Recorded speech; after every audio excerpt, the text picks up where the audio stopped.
जय श्री राम दोस्तों पड़ोसी। बांग्लादेश की हालत पिछले 2 महीने खराब हो गई है। कभी दुनिया भर में जिस उद्योग के लिए उसका नाम शान से जाना जाता था, आज वह ठप पड़ गया है। हजारों लोग बेरोजगार हो गए और करोड़ों रुपए का काम छिन गया। लेकिन कहते हैं ना कि एक का नुकसान तो दूसरे का फायदा।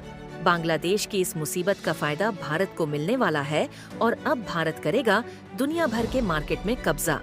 लेकिन इस बीच क्या पीएम मोदी मिलने जा रहे हैं बांग्लादेश के प्रोफेसर यूनुस से? आइए जानते हैं आज की इस वीडियो में।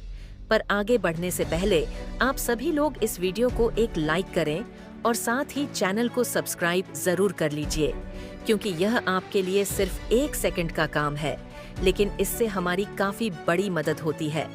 दरअसल बांग्लादेश की हालत तख्ता पलट के बाद से बदतर हो चुकी है और जिस उद्योग के लिए वह कभी पूरी दुनिया में जाना जाता था, आज वह ठप हो गया है, जिसकी वजह से हजारों लोग बेरोजगार हो गए हैं और करोड़ों रुपए का काम बांग्लादेश के हाथ से छीन गया है। लेकिन जहां एक तरफ बांग्लादेश को भारी नुकसान का सामना करना पड़ रहा है, वहीं दूसरी तरफ इस मौके का पूरा फायदा भारत को मिलने जा रहा है, क्योंकि बांग्लादेश की इस मुसीबत का फायदा उठाकर भारत बड़ी कंपनी को भारत में लाने की तैयारी कर रहा है।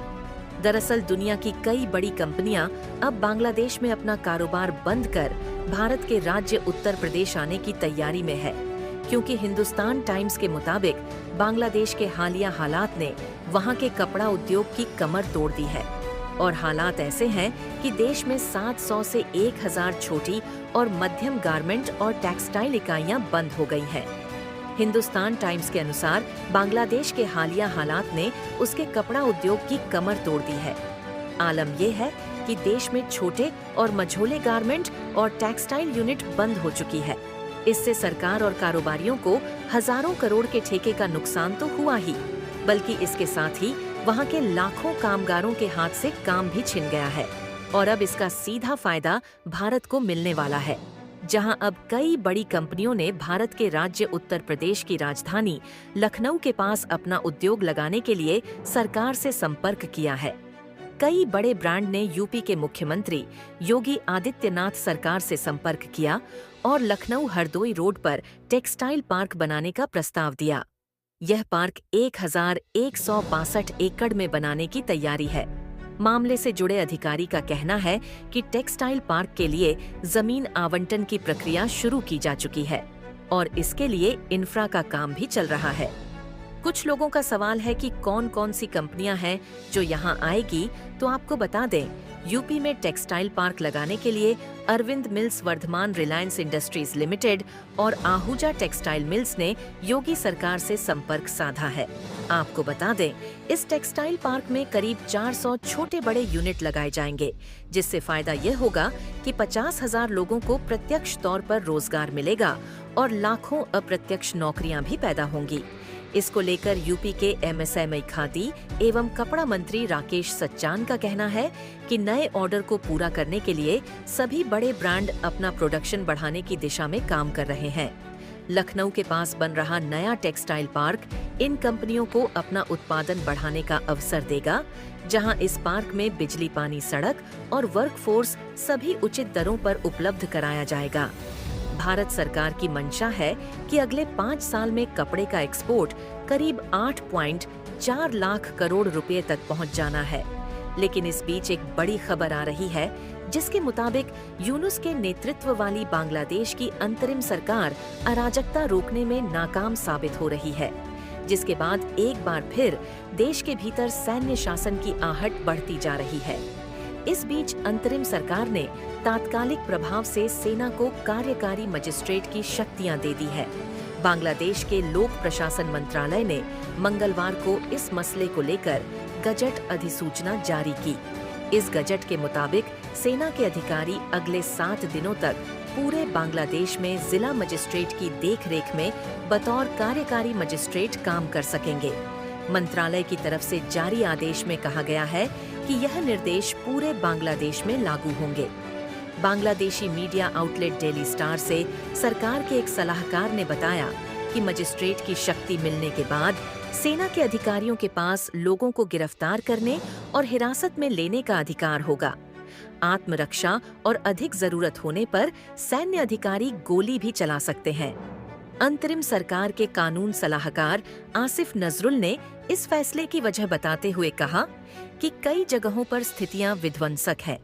उन्होंने औद्योगिक क्षेत्रों पर जोर देते हुए कहा कि इन स्थितियों के बीच सेना को मजिस्ट्रेट की शक्ति दी गई है। अंतरिम सरकार के सलाहकार ने इस बात को स्वीकार किया कि यह स्थिति असामान्य है, क्योंकि यह पहली बार है जब सरकार की तरफ से सेना को इस तरह की शक्ति दी गई है। हालांकि बांग्लादेश में पहले भी मार्शल लॉ लागू हो चुके हैं, लेकिन उस कानून के तहत खुद ब खुद सेना को मजिस्ट्रेट की पावर मिल जाती है। आपको बता दें, 5 अगस्त को शेख हसीना की सरकार गिरने के बाद बांग्लादेश में अराजकता का माहौल है। इस बीच पुलिस पर बड़ी संख्या में हमले किए गए।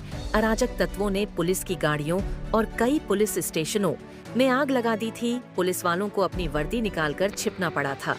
बांग्लादेश के पुलिस सूत्रों के मुताबिक कुल 664 पुलिस थानों में से 450 स्थानों पर हमले किए गए। लेकिन जो बड़ी खबर भारत और बांग्लादेश को लेकर कुछ रिपोर्ट्स द्वारा मिली है, उसके मुताबिक कहा जा रहा है कि पीएम मोदी और बांग्लादेश सरकार के यूनुस की मुलाकात हो सकती है। लेकिन मिनट की एक रिपोर्ट के मुताबिक प्रधानमंत्री नरेंद्र मोदी इस महीने के आखिर में न्यूयॉर्क की यात्रा पर जाने वाले हैं, जहां वे न्यूयॉर्क में संयुक्त राष्ट्र महासभा में एक कार्यक्रम को संबोधित भी करेंगे और अपनी इस यात्रा के दौरान मोदी के कुछ द्विपक्षीय बैठकें करने की संभावना है।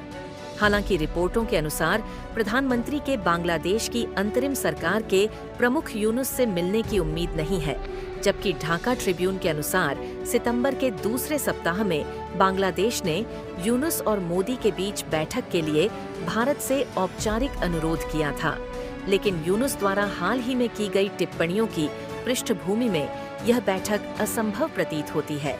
लेकिन अगर आपको याद हो तो 16 अगस्त को मोदी और यूनुस ने टेलीफोन पर बातचीत भी की, जिसके दौरान प्रधानमंत्री ने लोकतांत्रिक, स्थिर, शांतिपूर्ण और प्रगतिशील बांग्लादेश देश के लिए भारत के समर्थन की पुष्टि की और इसके बदले में यूनुस ने आश्वासन दिया कि अंतरिम सरकार बांग्लादेश में हिंदुओं और सभी अल्पसंख्यक समूहों की सुरक्षा, संरक्षा और सुरक्षा को प्राथमिकता दें।